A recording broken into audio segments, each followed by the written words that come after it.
بسم اللہ الرحمن الرحیم۔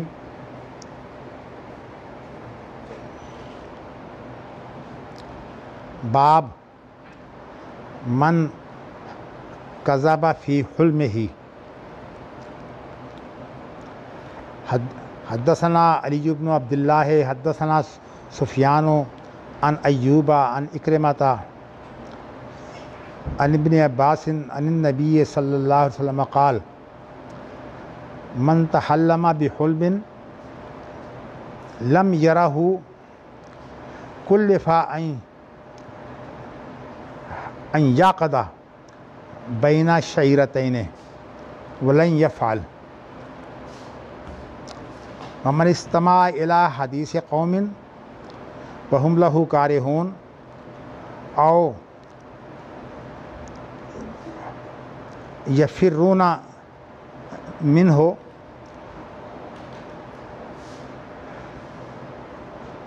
صب فی اذنہ العنق یوم القیامہ۔ یہ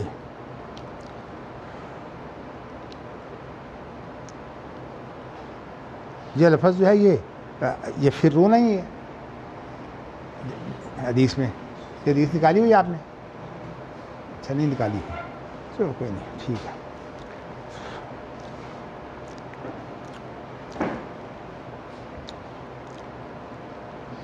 ومن صور صورۃ عذب وکلف ان ینفخ فیہا ولیس بنافخ۔ قال سفیان وصلہ لنا ایوب وقال قتیبۃ حدثنا ابو عوانۃ عن قتادۃ عن اکرمۃ عن ابی ہریرۃ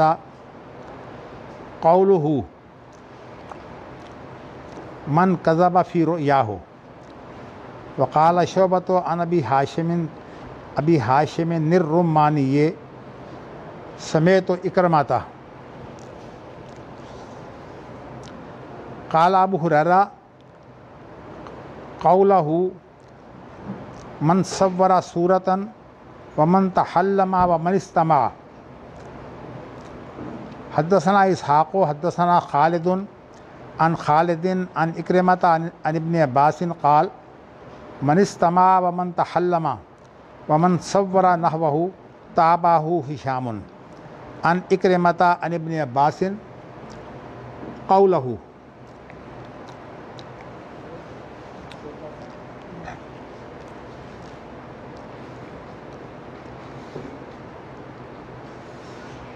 یہ تو بات اس حدیث میں تفصیلی کی گئی ہے۔ اس کے آگے امام بخاری جو ہیں وہ تائیداً ایک مختصر جو ہے وہ لے آئے ہیں تاکہ اجمال کی جو ہے وہ تاکید ہو جائے۔ مطلب جب پہلی روایت کی دوسری روایت تائید کرے لیکن ہو اس سے کم تر، تو یہ ہوتا ہے کہ اجمالاً جو پہلی روایت گزری ہے اس کی وہ تاکید ہوتی ہے، اور یہ اجمالاً تاکید بھی بڑی اہمیت رکھتی ہے۔ آپ یہ دیکھیے کہ حافظ ابن حجر یا دیگر لوگ جنہوں نے سیاستہ وغیرہ سے جو ہیں وہ احادیث لی ہیں، بعض موقعوں پر وہ ایک حدیث بیان کرنے کے بعد کہتے ہیں وَأَصْلُهُ فِي البخاری۔ تو اس سے ان کی مقصود اصل میں یہ ہوتی ہے کہ اس کا جو اجمالی مفہوم ہے، وہ بخاری میں موجود ہے۔ تو اصل میں حدیث کا اگر ایک حصہ جو ہے وہ بہت اعلیٰ درجے سے ثابت ہو اور جو دوسرا حصہ ہے وہ اعلیٰ درجے سے ثابت نہ ہو، کچھ تھوڑی سی اس میں کمی پائی جائے، تو کیا اس حدیث کو جو ہے وہ لیا جا سکتا ہے؟ اصل بات یہ ہے کہ فن حدیث کے سلسلے میں یہ بات بڑی اہمیت رکھتی ہے کہ اس کے اندر جو ہے وہ اعلیٰ معیار کی حدیثیں اور کم معیار کی حدیثیں جو ہیں، کم معیار کی حدیثیں جو ہیں وہ اگر اجمالاً جو ہے وہ جو اعلیٰ معیار کی حدیثیں ہیں ان میں پائی جائیں تو یہ ان کے لیے بہت بڑی تقویت ہوتی ہے، اس لیے کہ اجمالی مفہوم ہی حدیث کے اندر ایک اہمیت رکھتا ہے، جو کہ حدیث کے اندر اللہ تعالیٰ کی مراد ہوتی ہے جو نبی اکرم صلی اللہ علیہ وسلم اپنی زندگی کے واقعات، آپ کا کہنا، آپ کا جو ہے وہ سننا، اور اسی طرح جو ہے وہ آپ کے سامنے کوئی بات ہو اور آپ اس کی تردید نہ کریں، یہ تمام صورتیں جو ہیں یہ نبی اکرم صلی اللہ علیہ وسلم جو ہیں ان تمام صورتوں کو جو ہے وہ سنت کہا جاتا ہے۔ اور سنت کے بارے میں اور حدیث کے بارے میں آپ کو بیان کر چکا ہوں کہ محدثین کے ہاں یہ سنت اور حدیث کا لفظ جو ہے وہ ایک ہی معنی میں ہے۔ آپ جو ہے وہ یہ خطیب بغدادی کی کفایہ ایک کتاب ہے، ان کے اندر انہوں نے اگرچہ ابتدا سے ہی حدیث اور سنت کو تو ایک معنی میں لیا ہے، لیکن ایک جگہ انہوں نے کوئی بحث کی ہے کوئی فقہ کی روشنی میں، کیونکہ جو خطیب بغدادی تھے وہ فقی بھی بہت ہے۔ ان کی ایک کتاب ہے الفقی والمتفقہ، یعنی وہ جو حقیقی فقی ہے اور وہ ہے جو تکلف سے جو ہے وہ فقی بنتا ہے۔ تو ہاں جی، ہاں نام نہاد لفظ بہت بڑا ہو گیا ہے۔ نہیں، جو آدمی جو ہے نا دیکھیے عالم نہ ہو اور پھر بھی عالم بننے کی کوشش کرے، یہ بات جو ہے وہ بس یہی کہنا چاہیے کہ اس نے بننے کی کوشش کی ہے۔ یہ ایسی ہی بات ہے جیسے کہ مولانا عبدالجبار غزنوی جو تھے ان کو لوگ کہتے تھے امام صاحب، کیونکہ ابھی اس طرح دنیا تو ایک نہیں ہوئی تھی جیسے کہ اب ہو گئی ہے، تو اس وقت جو دوسرے شہر تھے ان کے اندر جو ہے وہ کسی کا ہونا جو ہے وہ بڑی اہمیت رکھتا تھا۔ تو اس طرح پنجاب کے اندر جو ہے وہ مولانا عبدالجبار غزنوی کے ہی شاگرد تھے۔ حافظ عبداللہ صاحب بھی ان کے شاگرد ہیں اور حافظ احمد گوندروی بھی ان کے شاگرد ہیں، اور بھی جو ہے وہ شاید اور شاگرد بھی پائے جائیں۔ تو کہنے کا مقصد اصل میں یہ ہے کہ مولانا عبدالجبار غزنوی جو تھے نا، لوگ ان کے شاگرد ہوتے تھے، جیسے حافظ عبداللہ صاحب نے ان سے حدیث پڑھی ہے، اور اس کے بعد جو ہے وہ ہمارے والد صاحب نے جو ہے وہ حافظ عبداللہ صاحب سے حدیث پڑھی ہے، چونکہ ان کے بڑے بھائی تھے، اور بڑے بھائی سے جب وہ پڑھتے تو وہ بیان کرتے ہیں کہ میں جو ہے وہ بخاری کے لیے اتنی محنت کرتا تھا کہ ایک تو آپ نے سنا ہوگا نا کیا 6 سپارے انہوں نے حفظ کیے تھے، اور اس کے بعد جو ہے وہ بخاری کے اوپر جو مطالعہ جو پڑھنا ہوتا پہلے وہ پہلے ہی مطالعہ کر کے جو ہے وہ اس کو کافی سمجھ چکے ہوتے ہیں۔ تو یہ ہمارے ہاں اب نہیں، آج سے ایک عرصہ قبل جو ہے یہ صورتحال تھی کہ جب طالب علم آتے تو مطالعہ کر کے آتے، تو اس طرح سے جو ہے وہ کتابیں پڑھتے، اور تقریباً کتاب جو ہے وہ طلبہ نے حل کی ہوتی، اس کے بعد اس کے اندر جو مزید مسائل ہوتے ہیں وہ مسائل جو ہیں وہ ان کے لیے وعدے کیے جاتے۔ تو کہنا میں یہ چاہتا ہوں کہ اہل حدیث کے اندر ایک کشمکش جو ہے وہ چلی ہے۔ وہ کشمکش یہ چلی ہے کہ چونکہ سارے لوگ جو ہیں وہ کہتے ہیں کہ بر صغیر پاک و ہند کے اندر جس شخص نے جو ہے وہ تجدید دین کا کام کیا ہے وہ شاہ ولی اللہ دہلوی ہیں، اس لیے کہ انہوں نے تجدید کے لیے ضروری ہوتا ہے کہ دیکھا جائے جو کمی ہے، تو چونکہ شاہ ولی اللہ نے یہ کمی دیکھی علماء کے اندر کہ علماء کا اوڑھنا بچھونا جو ہے وہ فقہ ہے، تو وہ جو ہے وہ حدیث کا ان کو مطالعہ نہیں ہے، بلکہ ان کو قرآن کا بھی مطالعہ نہیں ہوتا، تو انہوں نے ایک کام تو یہ کیا کہ خود حدیث پڑھانی شروع کر دی۔ لیکن ان کا جو ابتدائی مرحلہ تھا اس کے اندر انہوں نے ابھی بخاری کو وہ اہمیت نہیں دی، انہوں نے موطا امام مالک کو اہمیت دی، اور موطا امام مالک جو ہے وہ چونکہ بخاری سے پہلے لکھی گئی ہے، اور بخاری سے پہلے اسے ہی اصح الکتب بعد کتاب اللہ کہا جاتا ہے، تو اس بنا پر جو ہے انہوں نے موطا جو ہے اس کی 2 شرح بھی کی ہیں، ایک جو حکومتی زبان تھی ان دنوں، اور ایک جو ہے وہ عربی زبان۔ تو عربی زبان میں جو ان کی کتاب ہے اس کا نام ہے مصوّع، اور جو فارسی زبان میں جو ہے انہوں نے کتاب لکھی ہے تو اس کا نام ہے مصفّہ۔ تو اس طرح انہوں نے حدیث کو فروغ دیا۔ اور اس کے بعد پھر ان کی اولاد میں آگے جو ہے یہ کام چل پڑا. یہ اللہ کی انہیں دین تھی کہ اللہ تعالیٰ جو ہے وہ حدیث کا انہیں امام بنائے. لیکن ایک بات میں آپ کو بتانا چاہتا ہوں کہ جب کوئی شخص کسی معاشرے میں ہو تو اس معاشرے میں ایک فضا چلتی ہے, تو اس کے اندر تبلیغ کے دو طریقے ہیں. ایک تو تبلیغ کا طریقہ یہ ہے کہ آپ جو ہیں وہ اس چیز کا نام لے کر جو ہے وہ رد نہ کریں. جیسے کہ مولانا مودودی جب بہت مؤثر ثابت ہوئے تو لوگوں نے یہ کام بھی جب دیکھا کہ مولانا مودودی کا جب نام آ جاتا ہے, اس لیے علماء کی بہت بڑی اکثریت ان کے مخالف تھی, تو مولانا مودودی کا جب نام آتا تو وہ کہتے ہیں چھوڑو اس کتاب کو, یہ تو گمراہ آدمی ہے.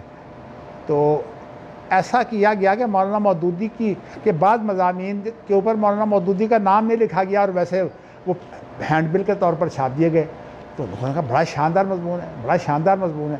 اب یہ جو ہے نا مصیبت, یہ ہمارے اہل حدیث میں بھی ہے. آپ حیران ہوں گے کہ ہمارے اہل حدیث کے اندر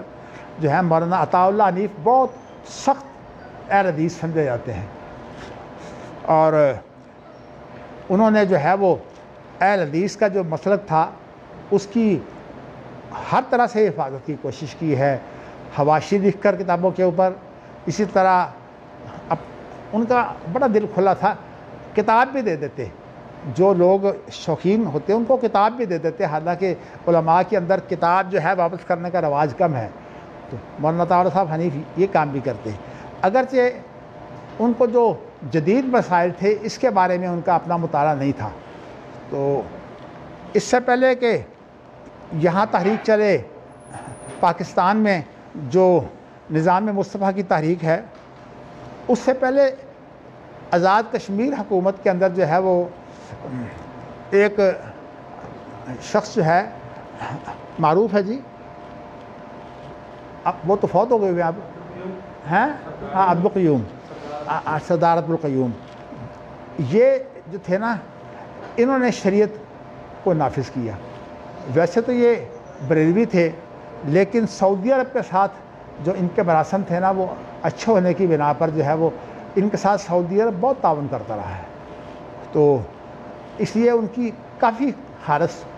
جو ہے وہ سلجھ گئی تھی. لیکن چونکہ سیاست میں تھے, اور سیاست کے اندر جو ہے پہلی بات یہ ہے کہ آپ مزاروں پر جا کر جو ہے وہ ان کو پھول چڑھائیں. تو یہ ظاہر ہے کہ یہ کام جو ہے یہ جائز نہیں ہے. تو اس طرح سے جو یہ کام کیا جاتا ہے, یہ تو میں نے آپ کو یہ بتایا ہے کہ ان دنوں جو ہے وہ سردار عبدالقیوم نے ایسا کیا کہ اپنی طرف سے نہیں,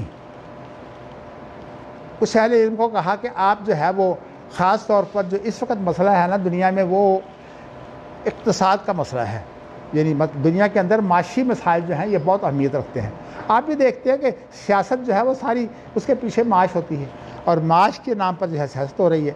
تو اب صورتحال یہ ہے کہ انہوں نے جو سوالات جو ہے وہ تیار کیے تھے علماء نے, وہ پھر پاکستان کے تقریباً علماء کو بھیجے گئے, مجھے بھی بھیجے گئے وہ سوالات. تو مولانا عطاء اللہ حنیف کے پاس بھی وہ سوالات بھیجے گئے. میں نے ان کا جواب دینے کے بجائے میں نے مولانا عبدالرحمن کیلانی صاحب کو دیا, اور انہوں نے پھر ان کے جوابات بھی لکھے, مولانا عبدالرحمن کیلانی صاحب نے. اس دوران میں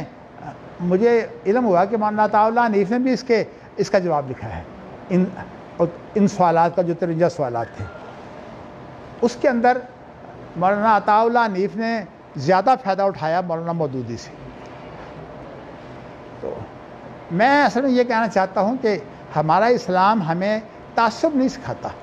ایک آدمی اگر کسی ایک مخصوص معاملے میں بڑا ہے تو اس حد تک تو اس کی بڑائی تسلیم کرنی چاہیے نا. اب جیسے مولانا ثناء اللہ امرتسری جو ہیں وہ دیوبند سے فارغ ہونے کی وجہ سے, مولانا ثناء اللہ امرتسری جو تھے وہ عقائد میں وہ سلفی ذہن نہیں رکھتے تھے, لیکن ان کا جتنا عظیم کام ہے ہندوستان کے اندر اس کو تو بھول نہیں جانا چاہیے. اس لیے الحمدللہ مجھے علمی طور پر مولانا ثناء اللہ امرتسری سے اختلاف ہے, لیکن ویسے میں ان کی عزت، ان کا احترام، ان کے روشن پہلو جو ہیں وہ میں نے محدث میں شائع کیے، اور مجھے اپنے عزیزوں کی طرف سے جو ہے وہ ملامت بھی پہنچی۔ وہ کہتے ہیں کہ تم کیا کر رہے ہو، تمہارے بزرگ تو مولانا ثناء اللہ امرتسری کا جو ہے وہ ہر معاملے میں جو ہے تردید کرتے رہے، اور تم جو ہو وہ ان کی شہرت کے لیے جو ہے وہ اب ان کا نام لے کر جو ہے تو ان کی تعریفیں کرتے ہو اور مضمون چھاپتے ہو۔ میں نے کہا کہ وہ ایک عظیم حیثیت ہے کہ نہیں ان کی۔ یہاں جو ہے یہ جو تحریک ہے نا اہل حدیث کی، یہ تحریک جو ہے یہ اصل مولانا ثناء اللہ امرتسری نے جو ہے وہ چلائی ہے۔ اگرچہ ان کے ساتھ مولانا محمد حسن بٹالوی بھی تھے، لیکن مولانا محمد حسن بٹالوی نے اتنی محنت نہیں کی جتنی مولانا ثناء اللہ صاحب نے محنت کی ہے، اس لیے کہ مولانا ثناء اللہ صاحب کا جو اثر سوکھ تھا نا، یہ پنجاب میں نہیں، پنجاب کے تو رہنے والے تھے، امرتسر کا رہنے والے تھے، لیکن ان کا بہت اثر سوکھ جو ہے پورے ہندوستان میں تھا۔ تو اس بنا پر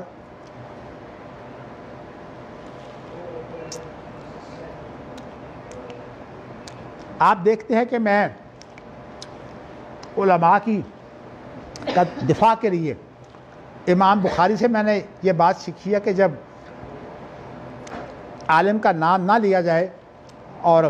بعض لوگ کہہ کر جو ہے وہ بات کر دی جائے تو یہ زیادہ مناسب ہوتا ہے، اس لیے کہ ایک تو علماء، اگر آپ دوسروں کے علماء کو برا بھلا کہیں گے نا تو قرآن مجید کہتا ہے کہ آپ ان کو برا کہیں گے وہ آپ کے علماء کو برا کہیں گے، اور جب آپ ان کے علماء کو برا کہیں گے تو اس کے بعد کیا نتیجہ ہوگا کہ قرآن مجید میں کہتا ہے وَلَا تَسُبُّوا الَّذِينَ يَدْعُونَ مِن دُونِ اللَّهِ فَيَسُبُّوا اللَّهَ عَدْوًا بِغَيْرِ عِلْمٍ۔ اس لیے یہ آداب میں شامل ہے کہ جب آپ جو ہیں وہ کوئی بات کریں تو وہ اہل علم جو اچھی شہرت رکھتے ہوں جو ہیں ان کی برائی نہ کی جائے۔ جیسے اب حضرت علی حجویری رحمۃ اللہ علیہ، اگرچہ یہ جو ہے نا گنج بخش، یہ تو انہوں نے خود اپنا لقب نہیں رکھا، لیکن یہ ہے کہ وہ خود کہتے ہیں کہ خلق ترا گنج بخش گوید و نزد تو یک حبہ نیس، مخلوق تجھے کہتی ہے کہ تو گنج بخش ہے اور تیرے پاس ایک دانہ بھی نہیں ہے۔ تو یہ انہوں نے خیر اپنے بارے میں تو انہوں نے کہہ دیا، لیکن اس کے باوجود لوگ کہتے ہیں نہیں جی نہیں، یہ تو انہوں نے انکساری کی ہے، اس لیے ان کے تعریفیں اتنی ہوں گی کہ اس لیے جہاں جہاں تصوف رہا ہے وہاں جو ہے وہ اسی طرح جو ہے وہ گنج بخش علی حجویری، میں تو کوشش کرتا ہوں کہ ان کا داتا گنج بخش نہ کہوں، اس لیے کہ اس کے اندر بھی تو بات غلط ہے۔ داتا کا معنی ہوتا ہے جو دینے والا ہو، حالانکہ دینے والا صرف اللہ ہے۔ تو اسی طرح جو ہے وہ جب انسان کا میدان جو ہے نا وہ ایسا ہو کہ وہ تمام مسلمانوں میں بیٹھے، تو اس وقت اس کو جو ہے وہ تمام جو مسلمان ہیں ان کے جتنے بھی بزرگ ہیں ان کا نام عزت سے لینا چاہیے، لیکن ہمارے ہاں برداشت نہیں کرتے۔ اب وہی تعصب جو فرقہ بندی کا باعث ہوتا ہے وہ اہل حدیث کے اندر بھی ہے کہ وہ نہیں برداشت کرتے اس چیز کو کہ کسی اور کا نام جو ہے وہ ہم عزت سے لیں، لیکن جہاں تک ہمیں معافی ملتی ہے اس حد تک جو ہے وہ میں تو اپنا کام کرتا ہوں، اور آپ کے سامنے بھی میں نے امام ابو حنیفہ رحمۃ اللہ علیہ کے بارے میں جو ہے کہ سب سے پہلے تو میں یہ سوال پتہ کرتا ہوں کہ آپ یہ بتائیے کہ یہ جو اقوال ہیں جو فقہ حنفی کی صورت میں جمع ہیں، کیا یہ صرف امام ابو حنیفہ کے ہیں؟ امام ابو حنیفہ کے ساتھ جو ہے وہ 39 آدمی 40 آدمی جو ہیں وہ اور حنفی ہیں، اور کہا یہ جاتا ہے، بات اگرچہ وہ بھی بناوٹی ہے، موفق الدین مکی نے جو ہے وہ امام ابو حنیفہ کے بارے میں جو کتاب لکھی ہے اس کے اندر اس نے کہا ہے کہ یہ 40 علماء جو تھے وہ اکٹھے بیٹھ کر تبادلہ خیال کرتے ہیں، اور جس طرح شورا کے اندر ایک بات پاس ہو جاتی ہے نا، اس طرح جو ہے وہ شورا کے اندر بات پاس ہوتی ہے، یعنی امام ابو حنیفہ کے یہ سارے اقوال امام ابو حنیفہ کے ہیں، اور حالانکہ یہ بات غلط ہے۔ نہ تو اگر جن لوگوں نے تحقیق کر کے پیش کیا ہے نا انہوں نے ثابت کیا کہ ان آدمیوں میں سے بہت بڑی اکثریت وہ ہے جو امام ابو حنیفہ سے فائدہ اٹھانے کی پوزیشن میں نہیں ہے۔ مثال طور پر کسی کی عمر جو ہے وہ امام ابو حنیفہ کی زندگی میں جو ہے وہ 10 سال تھی یا 15 سال تھی، اب بتائیے 10 سال کا یا 15 سال کا لڑکا جو ہے وہ نکل کر امام ابو حنیفہ کے پاس پہنچ جائے۔ اصل میں یہ جو ہوتی ہے نا باتیں، یہ بھی اصل میں جب انسان جو ہے وہ 30 35 سال 40 سال کا ہوتا ہے تو پھر اسے کو تھوڑی سی ہوش آتی ہے، لیکن یہ بھی آپ کو بتاؤں کہ یہ ہوش جو ہے وہ صرف وہاں نہیں رہتی، بلکہ زندگی بھر جو ہے اس ہوش کے سلسلے میں جو ہے وہ اس کے اندر ارتقاء پیدا ہوتا رہتا ہے۔ تو میں نے آپ کو یہ بتایا ہے کہ جس طرح امام بخاری نے بعض الناس کا لفظ لے کر جو ہے وہ تمام علماء کو جو ہے لوگوں کے تان تشنی سے بچا لیا ہے، اور اسی طرح جو ہے وہ آپ کو بھی یہ محنت کرنی چاہیے کہ امام بخاری کا انداز جو ہے وہ اختیار کریں۔ چلیے اتنی بات ہی جو ہے وہ آپ کے لیے کافی ہے۔ اب میں یہ آپ کو بتانا چاہتا ہوں، اچھا ایک لفظ جو ہے نا پیچھے کل حدیث میں آیا تھا، وہ حتیٰ نظرت بے محیا، یہ لفظ جو ہے محیا ہے، کیونکہ یہ محیا جو ہے نا یہ اس میں ظرف ہے، تو اس میں ظرف ہونے کی بنا پر جو ہے محیا بہتر ہے، تو اگر یہ اس میں اعلیٰ ہوتا تو پھر بے محیا پڑھا جاتا۔ چلیے جی، اب یہ حدیث ہے کہ خواب میں جھوٹ نہیں بولنا چاہیے۔ اصل میں مسئلے جو ہیں یہ پہلے پیش آ جاتے ہیں، اور امام بخاری نے جو ہے وہ ہر مسئلے کے بارے میں اپنی سوچ کے مطابق آگے پیچھے کیا ہے۔ امام بخاری نے خوابوں کی اتنی بڑی اہمیت جو ہے وہ بیان کی ہے، لیکن آپ یہ دیکھیے کہ اہمیت جتنی بھی بیان ہوئی ہے نا، اس کے اندر یا تو نبی اکرم کا اپنا خواب ہے، یا یہ خواب جو ہے نبی اکرم صلی اللہ علیہ وسلم کے سامنے پیش ہوا ہے، آپ کے سامنے پیش ہوا ہے اور آپ نے اس کی تعبیر کی ہے یا نہیں کی، لیکن نبی اکرم صلی اللہ علیہ وسلم کے سامنے جو خواب پیش ہو جائے، یہ نبی اکرم صلی اللہ علیہ وسلم کی جو ہے اس کو اس طرح سے تقریری جو ہے وہ بات بن جاتی ہے۔ اس تقریری کا معنی یہ ہوتا ہے کہ نبی اکرم صلی اللہ علیہ وسلم ایک خواب دیکھیں اور اس کی آپ جو ہے وہ تبصرہ تو نہ کریں، لیکن آپ خاموش رہیں۔ تو اس طرح چونکہ امام بخاری نے جتنی بھی احادیث لینی ہے مرفوع لینی ہے، یہ ان کا بنیادی موضوع ہے اس کتاب کے بارے میں۔ تو دوسری بات آپ کو میں یہ بھی بتا چکا ہوں کہ اس کا نام جو ہے وہ مختصر بھی ہے۔ مختصر انہوں نے یہ کیا کام کہ حدیثوں کا بسا اوقات جو ہے وہ دیکھتے ہیں کہ اتنی حدیث سے مفہوم پورا ہو رہا ہے، تو اتنا ہی ٹکڑا لے آتے ہیں، ساری حدیث نہیں لاتے کہ ہر جگہ جو ہے ساری حدیث پیش کریں۔ ہاں اگر ساری حدیث میں مسائل نکلتے ہوں تو پھر ساری حدیث بھی لے آتے ہیں۔ اس طرح امام بخاری نے بہت لمبے لمبے جو ہیں وہ مسائل لیے ہیں، حتیٰ کہ ایک حدیث ہے جو بہت ہی مشکل ہے، جس کے اندر جو ہے وہ 11 سہیلیوں نے جو ہے وہ اپنے خامدوں کے اوپر تبصرہ کیا ہے، اور یہ آپ کو بتاؤں کہ جو بیویاں ہوتی ہیں نا، یہ خامدوں کی غیر موجودگی میں بڑے تبصرے کرتی ہیں اور اپنی بڑھاس بھی نکالتی ہیں۔ تو وہ حدیث ہے، یہ بڑی مشکل ہے، اور اس کو مسلم نے بیان نہیں کیا، یہ صرف بخاری کی حدیث ہے۔ اور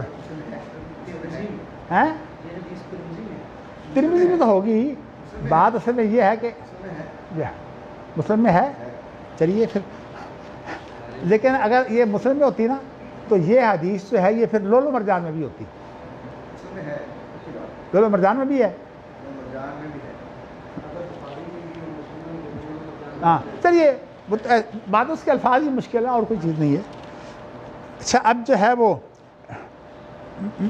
ایک باب امام بخاری بعد میں لا رہے ہیں کہ نبی کے خواب کا اور دوسرے لوگوں کے خواب کا کیا فرق ہوتا ہے۔ جہاں تک ہے نا نبی کی خاموشی کسی خواب کو سن کر، وہ تو ایک طرح کی تقریر ہے کہ خواب کے بارے میں تو آپ نے خاموشی اختیار کی کہ خواب سچا ہے۔ اس کے بعد نبی اکرم صلی اللہ علیہ وسلم جو ہے وہ بعض چیزوں کے بارے میں گفتگو اجمالی کرتے ہیں، پیش گوئیاں جو ہے نا، پیش گوئیاں، ان کے بارے میں جو نبی اکرم صلی اللہ علیہ وسلم کی پیش گوئی ہے نا، اپنا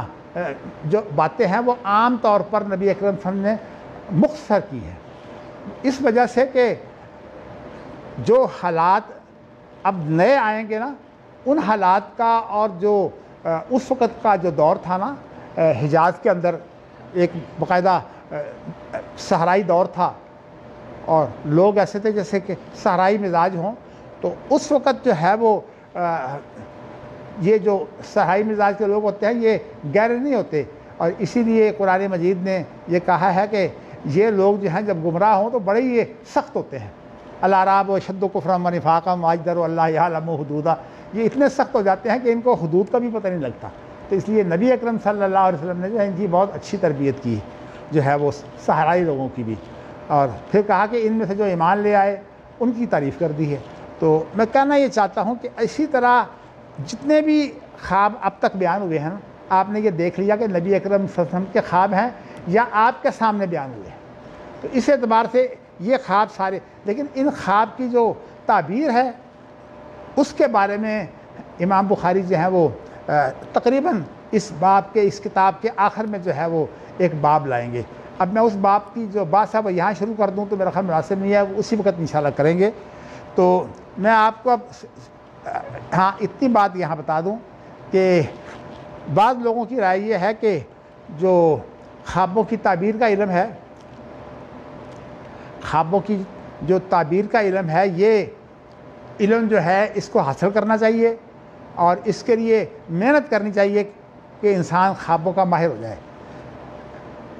میری رائے اس کے بارے میں تھوڑی سی مختلف ہے. وہ اس لیے مختلف ہے کہ ایک ہے نبی اکرم صلی اللہ علیہ وسلم کا خواب کی تعبیر کرنا، اس کی حیثیت جو ہے وہ اور ہے، اور اسی لیے اگر نبی کے علاوہ جو ہے کوئی اور تعبیر کرے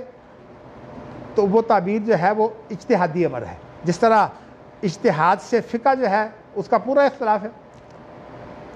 آپ اگر جو ہے وہ بہت لمبی تعداد بھی فقہ کی مانیں، آپ کو شاید علم نہیں ہے کہ 4 تو امام مشہور ہوئے ہیں اور جن کی تقلید سے یہ فقہ چلی ہے وہ 13 امام ہیں. تو کہنے کا میرا مقصد اصل میں یہ ہے کہ اماموں کی فقہ جو ہے وہ اجتہاد کا ثمرہ ہے، اور جو نبی کہتا ہے وہ چونکہ سنت کی اسے اللہ کی طرف سے اس کی تائید ہوتی ہے، یعنی جس بات پر نبی اکرم صلی اللہ علیہ وسلم خاموش رہیں وہ اللہ کی طرف سے جو ہے وہ آپ کے بارے میں حجت ہو جاتی ہے. تو آپ جو ہے وہ کہہ سکتے ہیں کہ نبی خاموش رہے، تو اس لیے جو ہے وہ میں اس بارے میں جو ہے غلطی کھا گیا.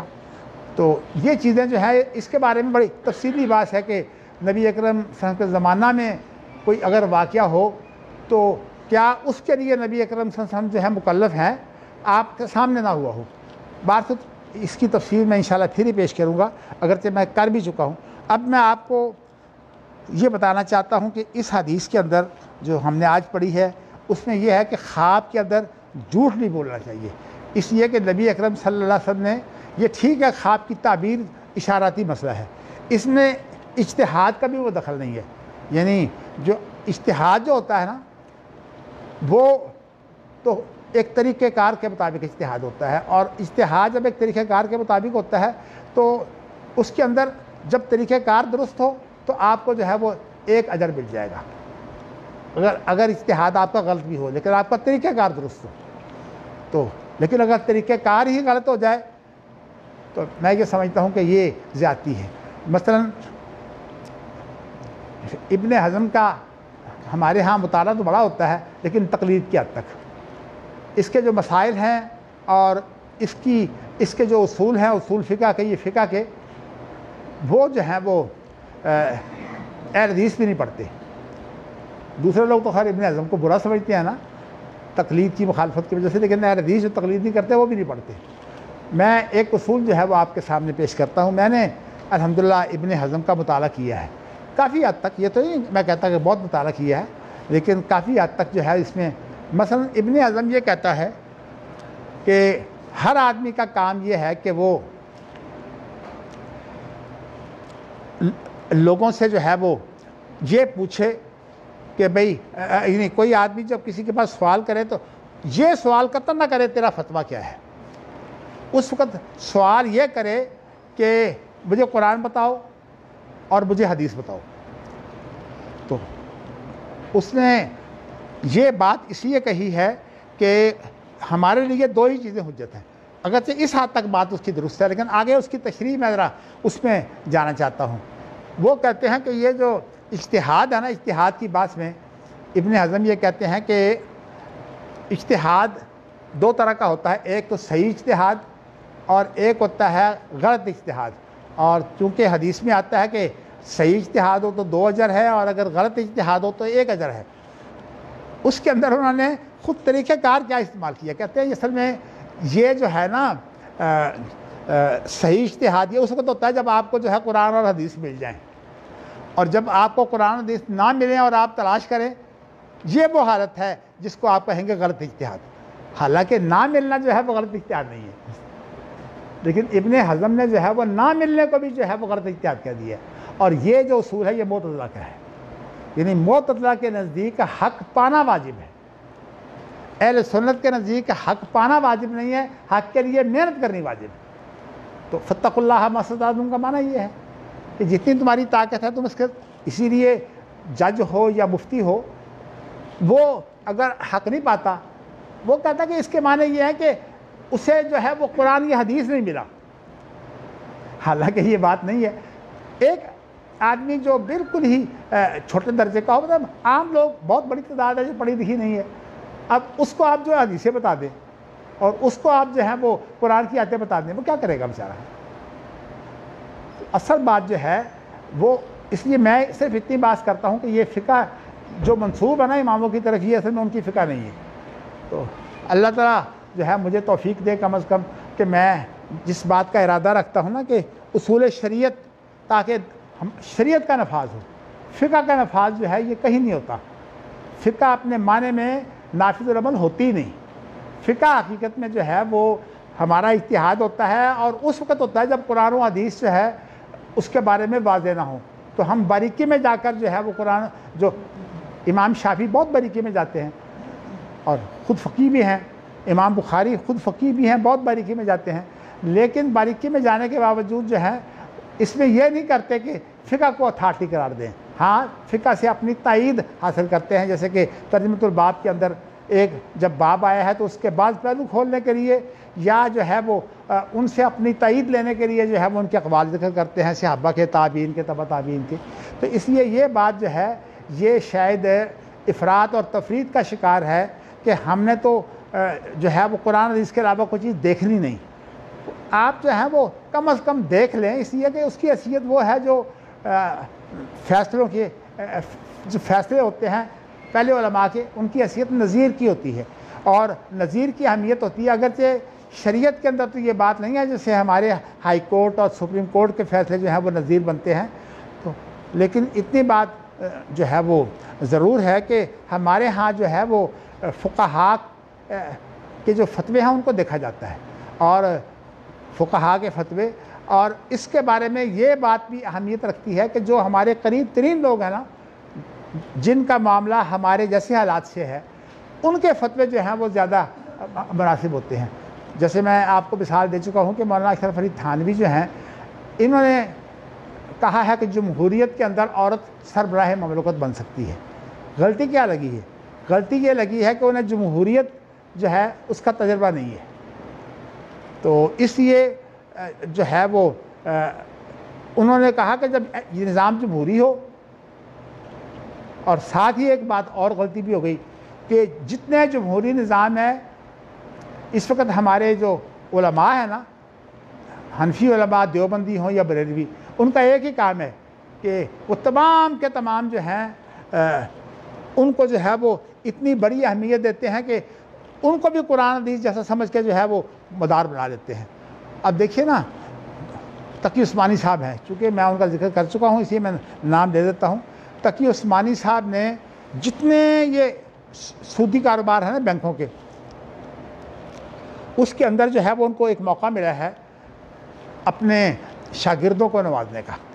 اور انہوں نے یہ کام کیا ہے کہ اپنے ہاں جو ہے ایک دارالافتاء کھول لیا ہے، اور 2 سال کا اس میں کورس کرواتے ہیں، اور اس میں جو 2 سال کا کورس کرنے والے ہیں ان کو جو ہے وہ پھر کیا ہوتا ہے، بینکوں کے اندر جو ہے وہ ملازم کروا دیتے ہیں۔ انہیں تنخواہ تو بینک سے ملتی ہے، اب ظاہر ہے کہ جنہوں نے بینک سے تنخواہ لینی ہے انہوں نے تو بینک کی حمایت کرنی ہے، اگر نہیں بینک کی حمایت کریں گے تو کہیں گے جاؤ جی چھٹی کرو۔ تو اس لیے ہم نے جو ہے وہ اپنی جو 11 رکنی کمیٹی ہے اس کے اندر کہا تھا کہ کوئی عالم اس کا فتویٰ معتبر نہیں ہے اس کے خلاف جس کا وہ ملازم ہو۔ تو بارست یہ بات بڑی اہم ہے، میں آپ کو بتانا چاہتا ہوں، لیکن اب انہوں نے تو ٹھیکہ لیا ہوا ہے، حتیٰ کہ جب یہ معاملہ آیا ہے یہ اسلام آباد کے اندر جو ہے وہ ان کا جو ہے وہ مندر بنانے کی بات کہ اسلام آباد کے اندر جو ہے وہ ہندوؤں کا مندر بننا چاہیے اور اس کے لیے زمین بھی حکومت دے اور پیسہ بھی حکومت لگائے. اب یہ کتنا خطرناک مرحلہ ہے. اور تقی عثمانی صاحب جو ہے حکومت کے ساتھ کھڑے ہیں, وہ کہتے ہیں جائز ہے. اصل میں بات تو کیا ہے, جن کی فقہ 1300 سال میں پھیلی ہوئی ہو انہوں نے تو کسی کی تائید دے دینی ہے. اور خاص طور پر جو فتاوی جو ہے نا یہ خلافت عثمانیہ جو ہے اس کی بات تو یوں سمجھی جاتی ہے جیسے اپنے قرآن حدیث ہو, اس لیے کہ اس کے اندر جو مفتی اعظم تھے وہ حنفی تھے. تو اس لیے ان کے فتوے, اور میں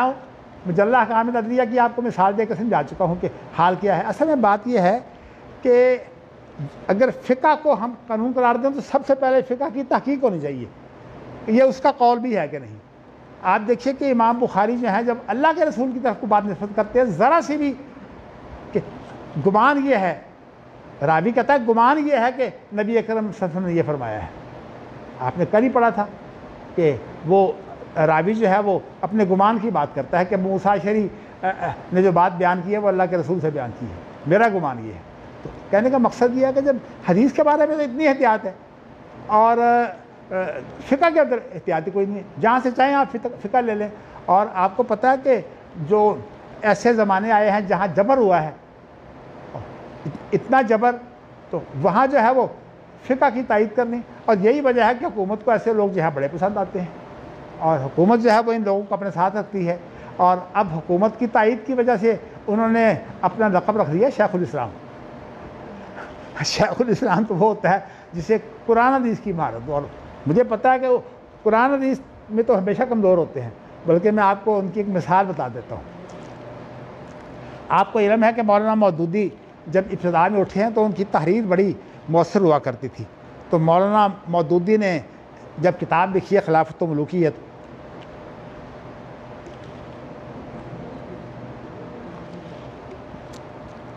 تو ان کا جواب جو ہے کئی علماء نے دیا. اہل حدیث کے اندر مولانا عطاء اللہ حنیف,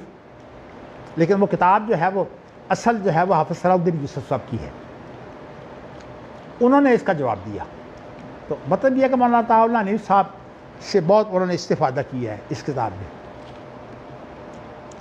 اب ظاہر ہے کہ حافظ صلاح الدین یوسف اگرچہ اس وقت اتنے بڑے عالم نہ ہوں, بعد میں تو اللہ کا شکر ہے ان کو اللہ نے بڑی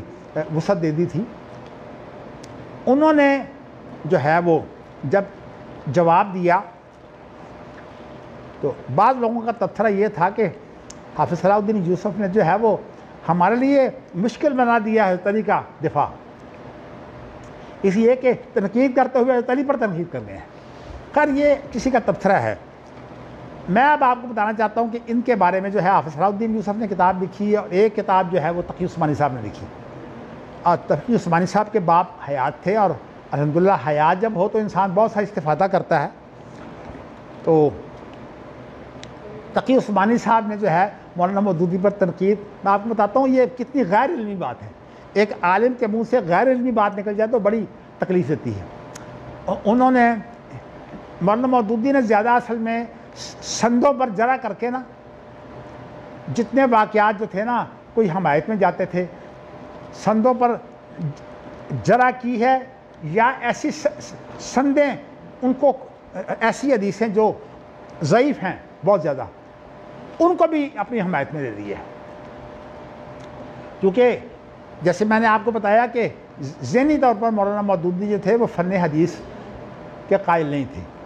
لیکن ان کی بصیرت اگر ایسی ہو تو وہ قائل بن بھی جاتے, جیسے کہ سنت کی آئینی حیثیت کے اندر انہوں نے بہت بڑا کام کیا. میں بتانا آپ کو یہ چاہتا ہوں کہ تقی عثمانی صاحب نے جو کتاب لکھی ہے, میں نے جب یہ کتاب پڑھی ان دنوں جب انہوں نے لکھی ہے, تو آج سے یہ میرے خیال میں کوئی کم از کم 40 سال سے زیادہ ہو گئے جب یہ کتاب جو ہے مجھے پڑھنے کا موقع ملا. اس کے اندر تقی عثمانی صاحب کیا کرتے ہیں آپ ذرا دیکھیے. کہتے ہیں کہ یہ حدیث جو ہے اس کی سند کے اعتبار سے یہ ضعیف ہے. کہتے ہیں کہ یہ ٹھیک ہے کہ یہ حدیث, اس میں مثلا کیا ہے کہ جو روایت کرنے والا مصنف ہے, بخاری مصنف تو نہیں ہے, جو روایت کرنے والا مصنف ہے اس کا استاد اور اس کے استاد کا استاد جو ہے وہ کمزور ہوتے ہیں، ضعیف ہوتے ہیں۔ تو اس میں لکھتے ہیں کہ یہ ٹھیک ہے کہ یہ لوگ جو ہیں یہ ضعیف ہیں،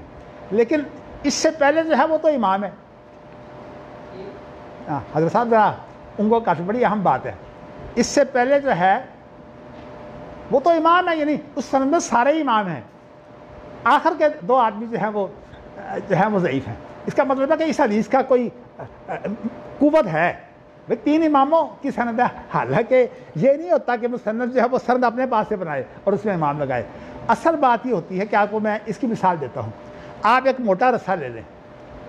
بڑا ہی مضبوط ہو، لیکن ایک جگہ سے وہ رسہ کمزور ہے، جب آپ کھینچیں گے تو کہاں سے ٹوٹے گا؟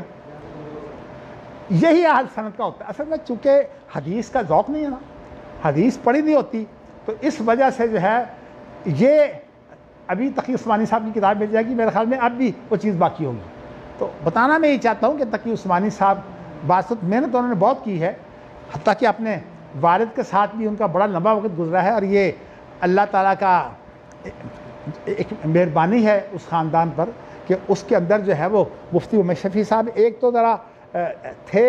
ایسی طبیعت کے مالک کہ وہ سچ بات بعض وقت کہہ دیتے تھے۔ اور یہ عبدالعلی مشرف صاحب نے خاص طور پر ان کا واقعہ ذکر کیا ہے کہ جب قادیاں میں مناظرہ تھا تو صبح کے وقت مولانا انور شاہ کشمیری جو ان کے استاد بھی ہیں مفتی شفیع صاحب کے، تو وہ دعا کر رہے تھے کہ اے اللہ مسلمانوں کے اندر جو فرقہ بندی ہے اس کو ختم کر دے، اور مسلمانوں کو جو ہے وہ قرآن مجید پڑھنے پڑھانے کی توفیق دے۔ قرآن مجید کی جو بات ہے یہ محمود رسول صاحب کی ہے، شیخ محمود رسول صاحب کی، اور یہ جو بات ہے نا کہ اللہ تعالیٰ ہمارے اندر فرقہ بندی ختم کر دے، اس کو عام طور پر فرقوں کے خلاف جو ہے یہ حوالہ دیا جاتا ہے۔ اور حکیم عبدالمشرف صاحب نے تو پمفلٹ کی صورت میں چھاپی تھی بہت بڑی تعداد، کہ دیکھیے وہ بھی مانتے ہیں کہ فرقہ بندی نہیں ہونی چاہیے۔ پریشان بیٹھے تھے، انہوں نے جا کے پوچھا کہ آپ پریشان کیوں؟ کہا کہ اس لیے کہ میں نے ساری زندگی ضائع کر دی۔ جی تو انہوں نے کہا کہ آپ نے اگر ضائع کر دی تو کام کی کس کی آئی؟ جی تو انہوں نے کہا میں نے تو ضائع کر دی اس لیے کہ ساری زندگی تو میں یہی تلاش کرتا رہا کہ میرے امام کی فقہ ثابت ہو جائے۔ جی یہ ٹھیک ہے، ماشاءاللہ آپ نے جو بات پوری کر دی، میں نے اصل میں مختصر ذکر کی تھی، پوری بات تو اور بھی اس سے بھی لمبی ہے۔ میں نے آپ کو یہ کہنا ہے کہ اب صورتحال یہ بن گئی ہے، میں اصل میں جو بات بیان کرنا چاہتا تھا نا وہ یہ ہے کہ جنہوں نے اپنا مدار فقہ کو بنایا ہے قرآن حدیث سے چھوٹ گیا ہے، اور یہی وجہ ہے کہ قرآن و حدیث میں یہ کمزور ہوتے ہیں۔ میں نے تقی عثمانی صاحب کی یہی بات کہی ہے، دیکھیے نا حدیث میں کتنے کمزور ہے۔ وہ سمجھتے ہیں کہ شاید جو کوئی کتاب روایت کرتا ہے وہ ساری اپنے پاس سے سند بناتا ہے، تو کہتا ہے وہ سارے کے سارے راوی نہیں ہیں، وہ راوی اوپر سے تھے، نیچے سے آ کے جو ہے جیسے میں نے رسی کی مثال دی ہے وہ کمزور ہو گئی، تو جہاں سے کمزور ہوگی اسی طرح جو ہے وہ جب سرحدیں ہوں تو جو کمزور جگہ ہوتی ہے نا دشمن وہاں حملہ آور ہوتا ہے، محاذ وہاں کھولتا ہے جہاں جگہ کمزور ہو۔ تو یہ چیزیں ساری باتیں ہیں، لیکن بات ان کی عمر اپنی بھی چھوٹی تھی اس وقت، اس لیے اب آپ نے یہ پڑھ لیا کہ جھوٹی حدیث جو ہے یہ بیان نہیں کرنی چاہیے۔ چلیے اس کا اب ترجمہ یہ ہے کہ جس نے اللہ کے رسول نے فرمایا کہ جس نے جو ہے وہ ایسا برا خواب دیکھا، بلکہ برا نہ بھی ہو تو جو جھوٹا خواب ہوتا ہے وہ برا ہی ہوتا ہے۔ من تحلم بحلم، جس نے خواب دیکھا، لم یرہ، جو اس نے حقیقت میں دیکھا نہیں تھا، تو اس لیے حلم کے معنی جو ہیں وہ غلط خواب کے ہو گئے، جھوٹے خواب کے۔ کلفا، اسے یہ تکلیف دی جائے گی، این یوقظ بین شیرتین، این یاقظ بین شیرتین زیادہ بہتر ہے کہ وہ جو ہے وہ 2 جاؤں کو جو ہے وہ آپس میں ملا کر گرا دے۔ جاؤں جو ہوتا ہے نا باریک ہوتا ہے آگے سے، تو اب جائیے آپ اس کو اگر 2 جاؤں کو جو ہے وہ گرا دے کر باندھنا چاہیں گے کبھی نہیں گرا ہوگی۔ جی جس طرح قرآن مجید میں آتا ہے نا سم الخیاط، کہ حتیٰ کہ جو یہ اونٹ جو ہے یہ ہاں جو ہوتی ہے نا سوئی اس کے ناکے سے گزر جائے۔ اللہ اکبر اللہ اکبر، تو یہ کام باہر سے کبھی نہیں ہو سکے گا۔ تو اس طرح جو ہے ایک بات تو یہ بیان کی ہے، دوسری بات یہ بیان کی ہے کہ کسی کی بات سننا حالانکہ وہ بات جو ہے وہ آپ کو سنانا نہ چاہتا ہو، مثال کے طور پر آپ کچھ لوگ کھڑے ہیں اور ایک شخص نے جو ہے وہ کسی کو لے کر جو ہے وہ ایک طرف سے بات شروع کر دی، اور آپ جو ہے وہ اس کی کوشش کریں کہ اچھا یہ الگ ہو کے کیا بات کر رہے ہیں، تو اس کے بارے میں نبی اکرم صلی اللہ علیہ وسلم نے مذمت پیش کی ہے کہ مسلمانوں کو یہ ایسے کام جو ہوتے ہیں نا، بے ادبی ہوتی ہے ان کاموں کو، ہاں لیکن یہ بھی منع کر دیا کہ اگر آدمی 3 ہو تو 2 آپس میں الگ ہو کر بات نہ کریں، تیسرا آدمی سمجھے گا میرے بارے میں بات ہو رہی ہے، تو اس طرح آداب آپ نے سکھائے ہیں۔ تو یا اس سے وہ بھاگ رہے ہوں، یعنی مطلب ہے کہ یا تو وہ برا جاننے والے ہوں کہ ہماری کوئی بات سنیں، یا یہ ہے کہ وہ اس شخص سے بھاگ رہے ہوں جس سے دور بھاگ رہے ہوں، اس شخص کو قریب نہیں جانا چاہیے۔ صبح فی اذنہ الآن کو یوم القیامہ، تو قیامت کے دن اس کے کان میں جو ہے وہ یہ جو شیشہ ہوتا ہے نا، شیشہ پگھلا ہوا شیشہ جو ہے وہ ڈالا جائے گا۔ اللہ رحم کرے۔ اچھا، اور جس نے شکل بنائی، کوئی شکل، جی، اس زبا اسے عذاب دیا جائے گا اور اسے یہ تکلیف دی جائے گی کہ وہ اس میں پھونک مار کر جو ہے وہ روح پیدا کرے۔ تو یہاں 3 مسئلے بیان ہوئے ہیں، ویسے مسئلے تو تینوں ہی بڑے اہم ہیں، میں کوشش کرتا ہوں کہ آپ کو جو ہے وہ، خیر ایک مسئلہ تو میں نے آپ کو یہ بتا دیا کہ جھوٹے خواب کا۔ تو اب دوسری بات جو ہے وہ یہ ہے کہ آپ جو ہیں وہ کوئی لوگ اگر اپنے گفتگو کو جو ہے وہ پوشیدہ رکھنا چاہتے ہوں تو ان کو کسی کو سننا نہیں چاہیے۔ ویسے حکومتیں تو اس کا کام بڑا کرتی ہیں۔ مجھے یاد ہے کہ پہلے تو میں یہ ذرا کم محنت کرتا تھا، میں جب VIP کے ذریعے سے جو ہے وہ جاتا نا باہر دوروں پر، اس لیے کہ اللہ کا شکر ہے، اللہ نے مجھے بڑی عزت دی ہوئی تھی، تو میں جو ہے وہ جب کچھ عرصہ VIP میں گیا تو پھر میں نے دیکھا کہ جہاں ہم 2 آدمی بات کر رہے ہوتے تھے نا، صوفے ساتھ ساتھ بچھائے ہوتے ہیں، ایک صوفہ ادھر ہوتا، میں اور کسی کے ساتھ میں بات کر رہا ہوں، ہمارے پیچھے جو ہے وہ ایک آدمی بیٹھا ہوتا، وہ حقیقت میں جو آدمی ہوتا تھا نا وہ سننے والا ہوتا تھا، اور ہم جب دیکھتے کہ پیچھے آدمی ہے پھر وہاں سے اٹھ کے چلے جاتے، یا پھر رونا من ہو۔ میں بتاتا ہوں یہ اصل میں بڑے کام جو ہیں کرنے پڑتے ہیں غلط قسم کے۔ یہ عام طور پر جہاں بہت جبر ہونا وہاں کی جاسوسی ہوتی ہے، ورنہ مسلمانوں کا حق ہے کہ وہ اپنی جو ہے وہ بات کسی اور سے کہیں۔ اور تیسری بات جو ہے میں ذرا اس کی تشریح تھوڑی سی کر دیتا ہوں کہ ایک آدمی کو تصویر بناتا ہے اور تصویر بنا کر جو ہے وہ قیامت کے دن اسے کہا جائے گا کہ اس تصویر کو جو ہے تو پھونک مار کے زندہ کر۔ تو یہ پھونک مار کر زندہ کرنے کی جو بات ہے نا، اس سے لوگوں نے دیا ہے کہ تصویر کے اندر جیسے ایک جسم ہوتا ہے وہ بغیر روح کے ہوتا ہے نا، تو بغیر روح کے جب جسم ہو تو اس وقت وہ سنتا بھی نہیں اور کام بھی نہیں کرتا۔ ہاں ویسے ایسی بات ہے کہ بریلیوں کا جو ہے نا کام وہ بڑا چلتا ہے، اس لیے کہ جب کوئی آدمی فوت ہو جاتا ہے تو کہتے ہیں کہ اب اس کے اندر جو ہے سارے کچھ آ گیا، وہ ہماری قبر کے باہر سے بھی بات سنتا ہے۔ حالانکہ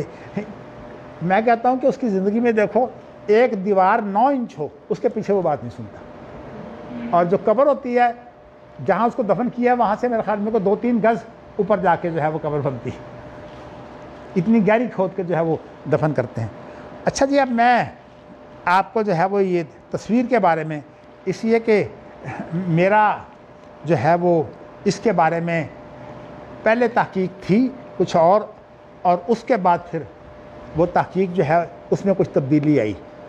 میں اس لیے وہ تبدیلی آپ کو بتانا چاہتا ہوں، اس لیے کہ میرے شاگرد اس سے جو ہیں وہ بہت زیادہ دھوکہ کھا گئے ہیں۔ بات اس میں یہ ہے کہ میں اپنی زندگی میں الحمدللہ اپنے والد صاحب کی وجہ سے، خاص طور پر والد صاحب بڑے سخت تھے، اور وہ گھر میں ایسا ہوتا کہ اگر کوئی بچوں کا بت آ جاتا نا تو والد صاحب جو تھے بڑا ڈانٹتے، فوراً اس کو توڑ دو، اور اتنی سختی کرتے کہ وہ جو جتنی بھی مورتیاں تھیں وہ ساری کی ساری جو ہیں وہ والد صاحب توڑوا دیتے، اور تصویر کی بھی اتنی زیادہ مخالفت کرتے، کہتے ہیں کہ نہیں تصویر بالکل نہیں ہونی چاہیے جو ہے، حتیٰ کہ حج کے بارے میں جو لوگ تصویر کھنچواتے ہیں اس کے بارے میں بھی وہ بہت پریشان رہتے تھے، اور دیکھیے اللہ تعالیٰ نے ان کے ساتھ کیا معاملہ کیا، جس سال انہوں نے حج کیا اس سال جو ہے تصویر کی معافی تھی، 1955 کی بات ہے۔ تو یہ اللہ نے خیر ان کی مدد کی، لیکن ویسے وہ بڑے سخت تھے۔ اچھا اب ظاہر ہے کہ جو استاد کی بات ہوتی ہے وہ تو اور پھر باپ کی بات جو ہے اس کی بڑی اہمیت ہوتی ہے انسان کے نزدیک، اور ویسے بھی ہمارے باپ تھے ہی اس طرح کے کہ ہمیں وہ بات کہا جاتا ہے تو ہماری جرت نہیں تھی کہ ہم اس کی خلاف ورزی کریں، تو اتنا ان کا گھر کے اندر جو ہے وہ روب دبدبا تھا۔ مجھے یاد ہے کہ میں نے والد صاحب سے یہ موضوع سنا ہوا تھا، اس لیے جب میں جانے لگا نا تو پہلا واقعہ میرے ساتھ ایک پیش آیا۔ مولانا داود غزنوی نے جو ہے وہ ایوب خان کے دور میں، ایوب خان کے ایک پیر تھے دیول شریف کے، جو پیر تھے نا وہ ایوب خان کے پیر تھے، تو ان کو بلایا، اور میں نے یہ دیکھا کہ جب وہ آئے ہیں تو تمام کے تمام لوگ جو ہیں وہ کھڑے ہو گئے، پیر دیول شریف، وہ پیروں کی طرح ان کا ہو گیا تھا سارا۔ اچھا میں بیٹھا رہا، اور میری عمر جو ہے وہ اس وقت میرے خیال میں کافی چھوٹی تھی۔ یہ جو واقعہ اس میں آخر میں روپڑی مجھے لے کر سکتے تھے ساتھ، تو ظاہر ہے کہ ان کی وفات تو 4 جنوری 1962 کو ہو چکی ہے، اس سے کتنے سال پہلے کا واقعہ ہے، تو میرا خیال ہے میرے والد بھی زندہ ہوں گے، تو میں وہاں کھڑا نہیں ہوا۔ جب میں وہاں کھڑا نہیں ہوا تو انہوں نے جو ہے وہ مجھے کچھ نہیں کہا کہ بچہ ہے چلو کوئی بات نہیں، باقی تو کھڑے ہو گئے ہیں۔ یہ شاید اس وقت جو ہے وہ ٹوکنا ہی زیادہ برا تھا، مجھے ٹوکتے بات سے خام خواہ بڑھتی۔ یہ کام میں کرتا رہا، حتیٰ کہ بڑی بڑی کانفرنس میں شریک ہوتا، اور جہاں جو گروپ کی تصویر کھینچتی ہے نا، میں اس گروپ میں کھڑا نہیں ہوتا تھا۔ ایک کانفرنس میں نے کی جب یہ اس بلڈنگ کا افتتاح ہوا ہے، نیچے لکھا ہوا ہے 1979 میں ہے یہ کانفرنس، اور یہ جو افتتاح کرنے والے ہیں ڈاکٹر معروف دواری بھی تھے، اور یہ شام کے وزیر اعظم رہ چکے تھے، اور اس وقت شاہ خالد جو سعودی عرب کے ہیں ان کے یہ مشیر تھے، تو اسی عہدے کو میں نے وہاں بھی لکھا ہوا ہے۔ اب ظاہر ہے کہ جب یہ میں نے افتتاح کیا تو اس وقت ابھی ایک ہی یہ منزل بری ہوئی تھی، 2 منزلیں ابھی نہیں بنی تھیں، وہ میں نے بعد میں بنائی ہیں۔ تو اس وقت جو ہے وہ میں نے یہ کام کیا کہ پوری 3 دن کی کانفرنس تھی، سارا دن اور رات، تو رات کو جو ہے 12 بجے تقریباً ختم ہو جاتی تھی، تو پوری کانفرنس میں میری خود ہی یہ رہی کہ میں کتاب میرے ہاتھ میں تھی، اور جب کوئی تصویر کھینچنے والا آتا تو میں کتاب آگے کر لیتا۔ حالانکہ اس کانفرنس کے دائی جو تھے وہ 2 شخص اور تھے، ایک ایس ایم ظفر بھی تھے اور ایک جسٹس بدیع الزمان کا کاؤس بھی تھے، تو اس طرح جو ہے وہ 2 آدمی اور بھی تھے۔ لیکن ایس ایم ظفر کا ایک مزاج ہے، اعتراض فوراً نہیں کرتا، بلکہ کسی سکون کے وقت جو ہے وہ بات کرتا ہے۔ اگرچہ میرے ساتھ اس کی بعد میں بھی بات ہوئی ہے، تو لیکن ان دنوں ہوئی ہے، تو اس نے اس وقت جو ہے میں نے اس کے سامنے جو ہے وہ مسئلہ بیان کیا ہے تصویر کا۔ چلو اب صورتحال یہ ہے کہ تصویر کے بارے میں جو بات ہے نا، شیخ البانی، شیخ ابن باز اور ہمارے بزرگ، جیسے میں نے آپ سے کہا ہے کہ حافظ عبداللہ صاحب، محدث روپڑی، اور اسی طرح جو ہے ہمارے والد صاحب، یہ جو ہے وہ اس کے بارے میں بڑے ہی محتاط تھے، بلکہ صورتحال یہاں تک بڑھ گئی کہ میں سعودی عرب میں گیا تو میں نے جو ہے وہ مجھے بہت بڑے ایک عالم جو تھے وہ ساتھ لے گئے، بادشاہ سے ملاقات تھی، تو اس کے اندر اور بھی بڑے علماء جو تھے وہ موجود تھے، تو جب جو ہے وہ شاہ فہد آئے، شاہ فہد اس وقت بادشاہ تھے، جب وہ آئے تو تمام علماء کھڑے ہو گئے، ان کے اندر جو ہے وہ محمد صالح عثیمین بھی تھے، وہ بھی کھڑے ہو گئے، تو ایک عالم میرے ساتھ تھا وہ بھی کھڑا ہو گیا، لیکن میں نہیں کھڑا ہوا کیونکہ میں نے کہا کہ یہ جائز نہیں ہے۔ تو میرے ساتھ جسٹس خلیل الرحمن خان بھی تھے، چونکہ یہ پاکستانی تھے، انہوں نے سمجھا کہ شاید یہاں صرف سعودیہ نے کھڑا ہونا ہے، یہ بھی نہیں کھڑے ہوئے. تو میں جو میرے ساتھ ایک بہت بڑے سعودی عالم تھے تو فوت ہو گئے ہیں، تو ان سے میں نے کہا کہ آپ کیوں کھڑے ہوئے ہیں؟ بادشاہوں کے لیے نہیں کھڑا ہونا چاہیے، یہ ناجائز ہے. کہتا ہے تم ہو اصل میں غیر ملکی، پاکستانی مہمان ہو، تمہارا لحاظ ہو گیا ہے. میں اگر اس طرح نہ کھڑا ہوتا تو میں جیل میں ہوتا. بات ان کی درست تھی ویسے. تو اصل میں یہ جو چیزیں ہیں نا، یہ ساری جو بڑے بادشاہوں کے جو ہوتے ہیں نا حامی اور ان کے مشیر، وہ خاص طور پر ان کو بڑے بڑے کام کرنے پڑتے ہیں. تو اس لیے ان کی مجبوریاں ہوتی ہیں. میں اصل میں مسئلہ تو چلیے اس کے بارے میں جو ہے وہ میرا ذہن جو ہے وہ میں نے اس کا جب مطالعہ کرتا رہا تو شیخ البانی اور اس طرح شیخ ابن باز وغیرہ کی یہ دلیل جو ہے میں اس پر زیادہ غور کیا. دلیل یہ تھی کہ نبی اکرم صلی اللہ علیہ وسلم کی جو بیوی تھیں عائشہ، ان کے پاس کھلونے تھے اور ان کھلونوں میں جو ہے وہ ایک گھوڑا بھی تھا جس کے پر تھے. تو نبی اکرم صلی اللہ علیہ وسلم حضرت عائشہ کے پاس ان کی ہم عمر لڑکیاں آ جاتی کھیلنے کے لیے، تو نبی اکرم اس کی حوصلہ افزائی کرتے تھے کہ یہ اپنی ہم عمر لڑکیوں سے کھیل کر خوش ہوتی ہیں، کیونکہ آپ کا اور حضرت عائشہ کا بہت فرق تھا عمر کا. تو اس لیے اس سے یہ دلیل لی گئی ہے کہ تصویر جو ہے یہ اگر اس کی ضرورت ہو تو پھر یہ جائز ہے.